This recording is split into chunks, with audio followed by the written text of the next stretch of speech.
자, 한번 같이 읽겠습니다. 시작. 오직 너희를 부르신 거룩한 이처럼 너희도 모든 행실에 거룩한 자가 되라. 아멘. 자, 우리가 오늘은 이제 유아 세례의 예식문을 우리가 살펴보고 있는데요. 오늘은 서약 문답과 세례 부분을 한번 살펴보겠습니다. 자, 교회에서는 세례를 베풀기 전에 먼저 문답을 하죠. 입으로 신앙을 고백해야만 세례를 받을 수 있습니다. 근데 유아 세례의 경우에는 아이가 문답을 할 수 없기 때문에 부모가 문답을 합니다.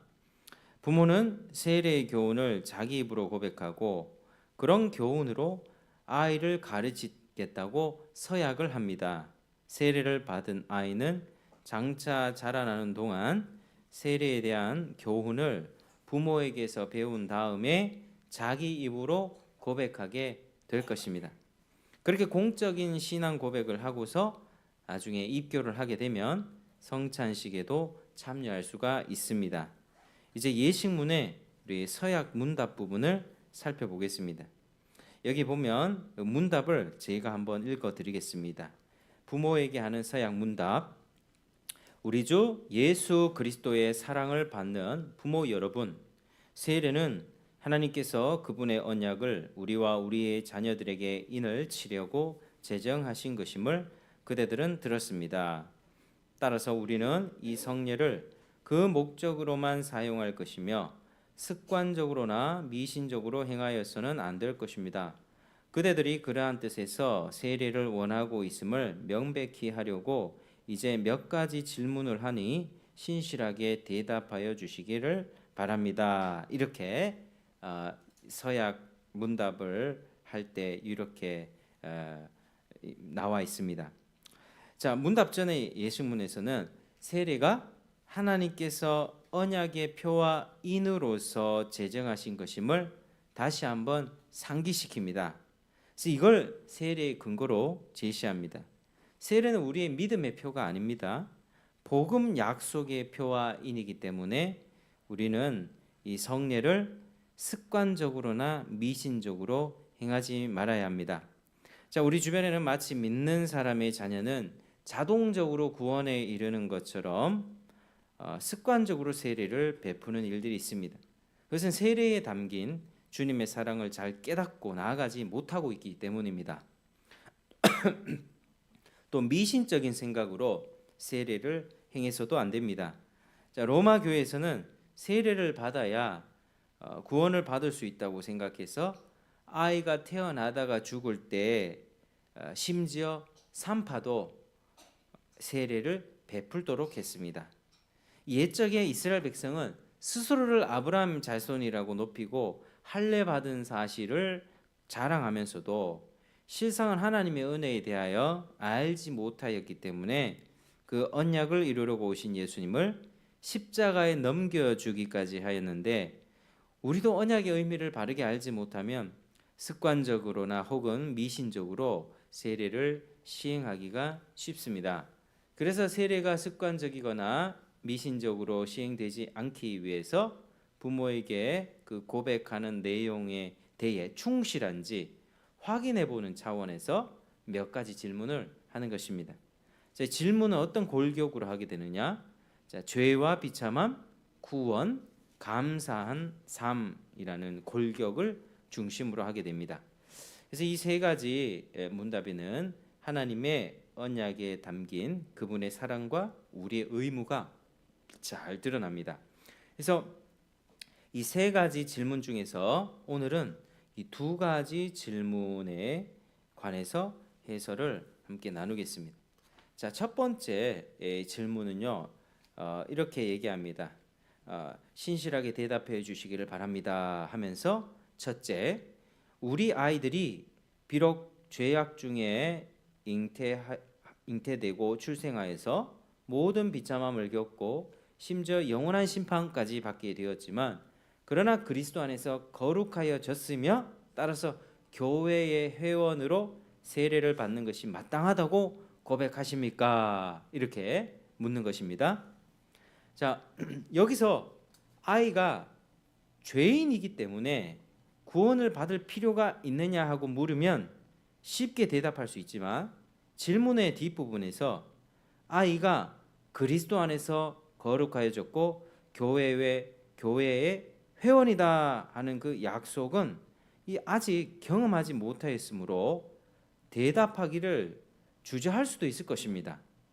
그렇지만 하나님 이 모든 것은 하나님이 언약하신 중요한 내용입니다. 자, 하나씩 살펴보겠습니다. 사람에게는요 자기 죄를 가볍게 생각하는 경향이 있습니다.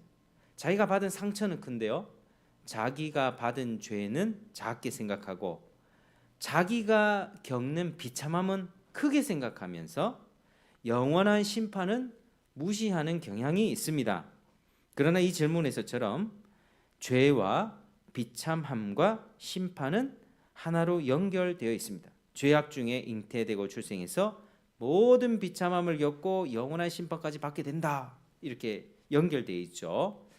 그러나 우리가 이런 말씀들을 다 기억하면서 유아에게 세례를 주는 것은 이 아이가 죄악 가운데 잉태되고 출생하였기 때문이라는 사실을 알아야만 합니다.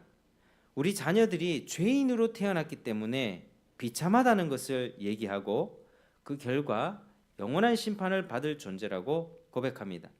현실적인 삶의 비참함이 아닙니다. 먹고 살 것이 없고 직장이 망하고 돈이 부족하고 몸에 장애를 가지고 태어나고 이게 비참한 게 아니라요. 존재적 비참함, 태어나면서부터 죄 가운데 태어나서 살아갈 수밖에 없는 그 구원의 가능성이 없는 그 상태, 그 죄인의 존재 자체, 그 존재적인 비참함을 고백하고 있죠.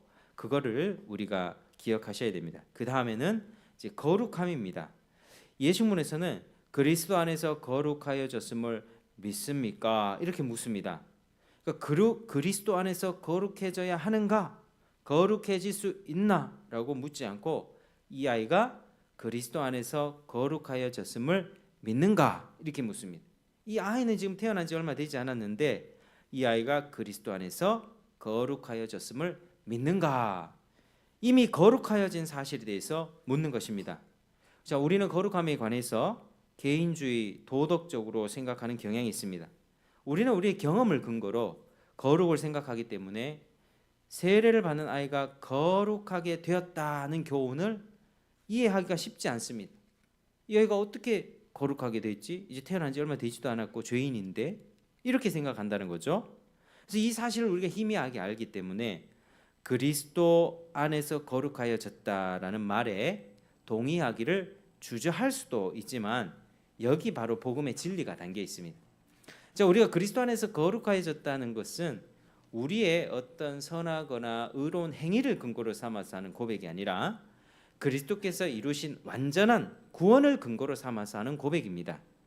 우리는 그리스도의 완전한 그 제사를 희생 제사를 힘입어서 하나님께 드려졌으므로 그리스도 안에서 거룩하여졌다라고 말을 할 수가 있습니다.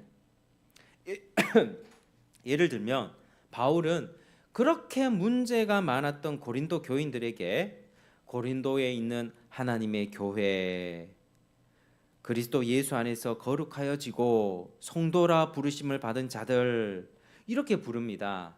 고린도 교회는요 우리가 지금 봐도 굉장히 문제가 많았던 교회거든요. 근데 이미 그리스도 안에서 거룩하여졌다라고 그렇게 말합니다. 하나님께서 그리스도 안에서 그들을 거룩하다라고 부르기 때문에 바울도 그렇게 부른 것입니다.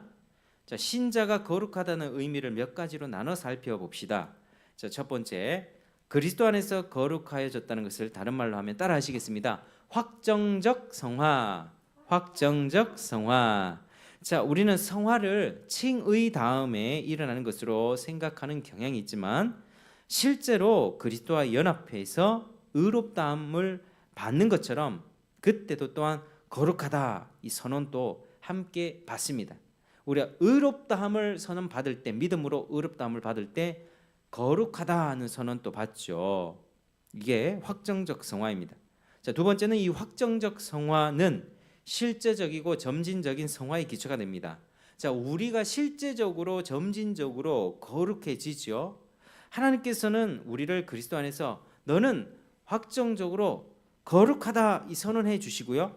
우리의 실생활 속에서는 우리의 삶이 실제적으로 점진적으로 거룩함을 나타내도록 하셨습니다. 자, 세 번째는요. 하나님께서는 신자만이 아니라 신자의 자녀도 거룩하다고 선언하십니다. 고린도전서 17장 14절을 참고해 보면 부모 한 사람만 믿어도 그 집안 전체를 하나님이 거룩하게 보신다라고 말합니다. 그러니까 주님의 관점에서는 부모 한 사람만이 믿어도 그 가정 전체를 특별하게 보시기 때문에 그 자녀도 거룩하면서 우리는 그러한 자녀에게 세례를 주는 것입니다. 자, 주님께서 이 가정을 한 단위로 여기셔서 그 모두를 거룩하게 보신다는 것이 신자에게는 큰 위로가 됩니다. 거룩하게 하시는 분이 하나님이시기 때문에 부모 중 한 사람만 믿어도 그 가정을 거룩하게 보시고 세례를 줄 수 있는 것입니다. 이것이 주님의 무한하신 은혜입니다.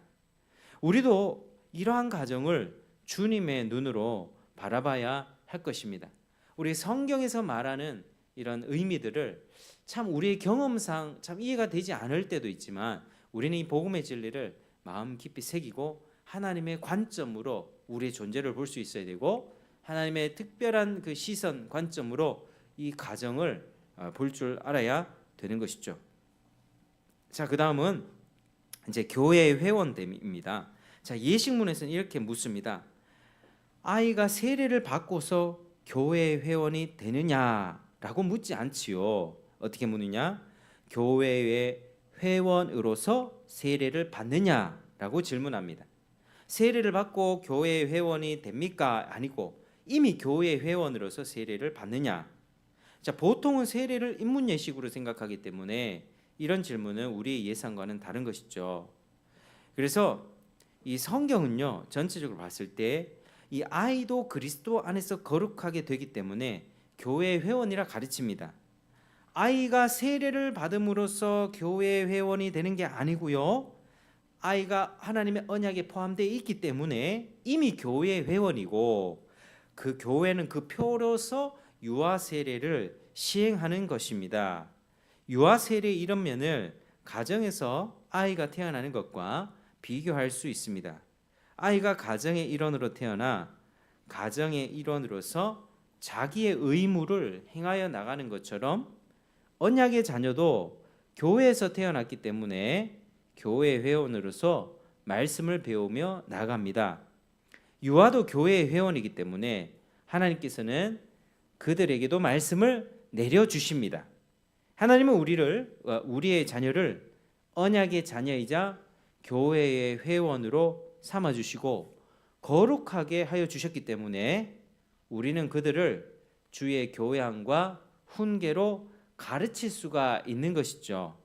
자녀가 연약함에 빠지고 또 죄와 씨름할 때에도 부모는 그들의 유아 세례에서 선포된 하나님의 언약의 말씀으로 권고할 수 있습니다. 그가 의식하기도 전에 하나님께서는 은혜로 언약의 말씀을 선포하셨기 때문에 자기 자신을 바라보지 않고 하나님을 바라보면서 나아가도록 이끌 수 있습니다. 야곱이 하나님의 자기 엄마 뱃속에 있을 때 이미 선택을 받았죠. 그러니까 이런 하나님의 선택은 이미 우리가 알지 못할 때부터 주어지는 선물입니다. 그래서 이 교회의 유아 세례를 받는 이 교회 유아 회원들은 이 언약을 늘 선포하면서 권면하고 또 하나님의 자녀다라고 하는 사실들을 계속해서 가르쳐주면서 실제로 자기가 그 은혜를 입을 수 있도록 기도하고 도와야 되는 것이죠. 그래서 하나님의 언약에 대한 이런 이해가 없이 사람의 믿음이나 근거로 세례를 준다고 생각하면 이런 확신을 가질 수가 없을 것입니다. 자, 두 번째 질문 살펴보겠습니다. 두 번째 질문은 무엇인가면요. 자, 두 번째 질문 읽어드리겠습니다. 둘째, 그들은 사도신경에 요약되어 있고 여기에 있는 이 그리스도의 교회에서 가르치는 구약과 신약의 교훈이 구원을 위한 참되고 완전한 교훈이라고 고백하십니까? 이렇게 질문합니다. 이게 구원과 교회에 대한 것입니다. 부모는 단지 아이의 부모로서만이 아니라 교회 회원으로 서약하는 것이고 세례를 받는 아이도 교회의 회원이라는 표를 유아 세례로 받습니다. 따라서 교회에 대해서 교회의 가르침에 대하여 묻고 확인하는 것은 필수입니다. 이 질문은요, 사람이 성경을 배워서 구원에 이르게 되는 것을 믿느냐고 두루뭉실하게 질문하지 않습니다. 교회에 대해서도 여기에 있는 이 교회, 여기에 있는 이 그리스도의 교회라고 구체적으로 표현하면서 고백하도록 하죠. 주님이 말씀과 성령으로 이 영생을 위하여 택하신 사람들을 불러 모으시기 때문에 우리는 교회를 추상적으로 생각해서는 안 됩니다. 예수문에서는 여기에 있는 이 그리스도의 교회에서 사도신경이 요약된 구약과 신약의 교훈을 가르치는 바로 그것이 구원을 위한 참되고 완전한 교훈이라고 고백합니다. 그러니까 이게 이 바로 우리의 지금 현재 이 교회가 굉장히 중요하고요. 교회에서 이 정통 사도신경의 내용을 바탕으로 가르쳐지는 이 교훈이 굉장히 중요합니다. 그게 참되고 완전한 교훈이라고 하는 것입니다. 진리의 말씀은 어디 화려한 다른 데 있는 것이 아니라 바로 이 교회에 있다라고 하는 것이죠. 이 질문은 첫째 질문의 내용과 연결이 되는데요. 하나님께서는 이 교회에서 선포되는 말씀을 통해서 구원을 이루신다는 것, 바로 이 아이를 그리스도 안에서 거룩하게 하시고 교회의 회원으로 삼아주시는 것과 연결이 됩니다. 관계를 조금 더 살펴보겠습니다. 자, 우리가 거룩하게 되는 것은 어떻게 됩니까? 우리의 행위나 노력이 아니라 말씀으로 부르시는 하나님으로 말미암습니다. 말씀으로 천지를 창조하신 하나님께서 그 동일한 말씀으로 우리를 거룩하게 부르시고 그렇기 때문에 우리는 성도라고 불립니다. 우리 거룩함은 우리의 거룩한 행위에 달린 것이 아니라 우리를 부르시는 거룩하신 하나님께 달려 있는 것입니다. 그리고 하나님께서는 우리를 거룩한 백성으로 부르시고 또 날마다 거룩하게 하시는 하나님께서 그 도구로 사용하시는 것은 바로 말씀입니다. 바로 여기 지금 이 교회에서 선포되는 이 말씀을 사용하셔서 날마다 우리를 거룩하게 하신다는 거죠. 하나님께서 죄인을 부르실 때 우레와 번개, 시내산에서 번개가 치고 천둥이 치는 구름 가운데 영광 가운데 그렇게 나타나신 게 아니고 저같이 연약한 사람이 전파하는 말씀을 사용하셔서 죄인의 마음을 돌이키십니다. 하나님이 왜 이렇게 하십니까? 자신의 능력을 나타내려고 연약한 사람을 세우시고요. 이 연약한 사람의 입에서 나오는 말씀을 청중들이 어떻게 받아야 됩니까? 겸손하게 받아야 되겠죠. 그러니까 하나님은 사람이 하는 일이 아니다.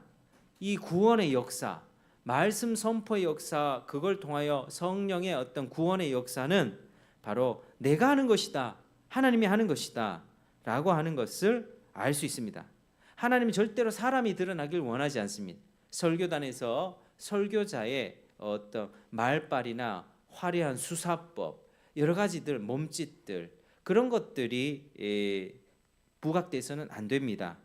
그리고 청중들도 설교자를 통해서 설교자의 학력이나 여러 가지 다른 기술, 재능들을 보는 것이 아니라 그 입에서 나오는 올바른 진리의 말씀을 들어야 되는 것이죠. 하나님은 우리로 하여금 겸손케 하시기 위해서 이렇게 일을 하십니다. 하나님께서는 교회에서 전파되는 말씀을 통해서 죽은 사람에게 새 생명을 주십니다. 태초에 빛이 있으라 하신 하나님께서 동일한 말씀으로 우리 마음에 빛을 비추셔서 우리가 생명을 얻을 수가 있습니다. 복음의 보화를 어디다 담습니까? 질그릇과 같은 우리 마음에 담아서 가르쳐 주십니다. 또한 부모가 가르치는 그 말씀을 통해서 아이의 구원을 이루어 가십니다. 자, 하나님을 마음과 뜻과 정성을 다하여 사랑하도록 가르치는 것은 쉬운 일이 아니지만 집에 앉았을 때나 길을 걸어갈 때 말씀을 가르치는 부모의 수고를 주님께서 사용하셔서 그들의 구원을 이루시고 또 하나님 나라에서도 한 자리를 차지하고 사명을 감당토록 하십니다. 자, 오늘은 두 가지 질문에 대해서 살펴보았는데요. 사람의 인생은 하나님을 떠나서 비참한 상태로 태어나고 심판을 받을 수밖에 없는데, 그런 가운데 하나님이 이 아이를 영원한 언약으로 불러주시고 신자의 자녀로 태어나게 하셔서 교회의 지도를 받으면서 구원에 이를 수 있게 하신 것은 참으로 엄청난 특권이라는 사실을 알게 됩니다. 그러니까 모태신앙은 축복이죠. 어렸을 때부터 부모님이 교회를 데려가고 매주 선포되는 말씀, 수요 예배, 금요 기도회를 부모님 따라서 다니면서 하나님의 말씀을 가까이 접할 수 있다는 것이 엄청난 특권입니다. 세상 가운데 이런 특권을 받은 사람들이 참 많지 않습니다. 이 모태신앙은 축복이죠. 우리는 바로 이 모태신앙의 축복, 그리고 교회의 존재와 역할을 우리가 가볍게 여기지만 이제는 이 은혜와 특권을 바로 알고 굳게 잡기를 원합니다. 내가 모태신앙으로 산 것에 대해서 참 이렇게 불만이 가진 우리 아이들이 많아요. 청소년들이 놀고 싶은데 교회 가야 된다 이렇게 생각을 하고요. 학원 가야 되는데 교회 가야 된다. 완전히 뒤죽박죽 된 거죠. 다 하나님에 대한 어떤 신앙과 믿음, 그 진리보다 세상적인 성공들, 자아성취, 자기 것들만 높아지고 있는 시대가 돼서 그렇습니다. 그리고 현재 이 교회에서 선포되는 말씀을 얼마나 쉽게 여깁니까? 예배를 얼마나 쉽게 빠집니까? 교회 예배를 가벼이 여기고 하나님의 선포되는 말씀을 가볍게 생각하는 이런 어떤 시대의 사조 속에서 우리가 이 은혜와 특권을 바르게 알아야만 합니다. 하나님 어디 멀리 계신 것이 아니라 바로 이곳에서 선포되는 말씀을 통하여 일하시고 그걸 사용하셔서 구원의 역사를 일으키십니다. 우리가 믿는 부모님 가운데 태어났다면 그 믿는 부모님을 공경하고 감사하면서 이 언약을 또한 잘 계승하고 또 우리 자녀들에게, 이 다음 세대들에게 이 구원의 축복, 이 신앙의 유산을 우리가 잘 흘려보낼 수 있어야만 합니다. 그래서 우리가 이걸 위해서 우리가 받은 축복이 얼마나 놀라운 축복인가 기억하면서 또 감사하고 자녀들에게 말씀으로, 주의 교훈과 말씀으로 또 양육하면서 그들을 주께 가까이 이끄는 저희 모두가 되시기를 주의 이름으로 축복합니다. 기도하겠습니다. 아버지 하나님 감사합니다. 오늘 서약 문답과 세례를 해설을 통해서 주님 앞에 또 말씀을 살펴봤습니다. 아버지 하나님, 하나님을 우리가 알지 못한 상태로 죄 가운데, 비참한 가운데 심판받는 인생이 되었지만 우리를 믿는 부모 밑에 태어나게 해주시고 영원한 언약 가운데 또 교회에 몸담으면서 말씀 듣고 자라게 하시니 감사드립니다. 우리가 이 축복과 특권을 기억하면서 다음 세대들에게 흘려보내게 도와주시고 이 교회, 복음 영광 교회 가운데서도 자녀들이 많이 태어나고 또 어린 영혼들이 주님 앞에 돌아오면서 그들이 자라서 또 그의 자녀들도 주님께 돌이키는 그런 역사가 있도록 하나님 도와주시옵소서. 하나님, 이 빈자리 가운데 주님께서 은혜로 사람들을 불러주시고 거룩하고 의롭다 해주시는 영혼들로 채워주시옵소서. 감사드립니다. 예수님 이름으로 기도드립니다. 아멘. 자, 우리 찬송 하시겠습니다.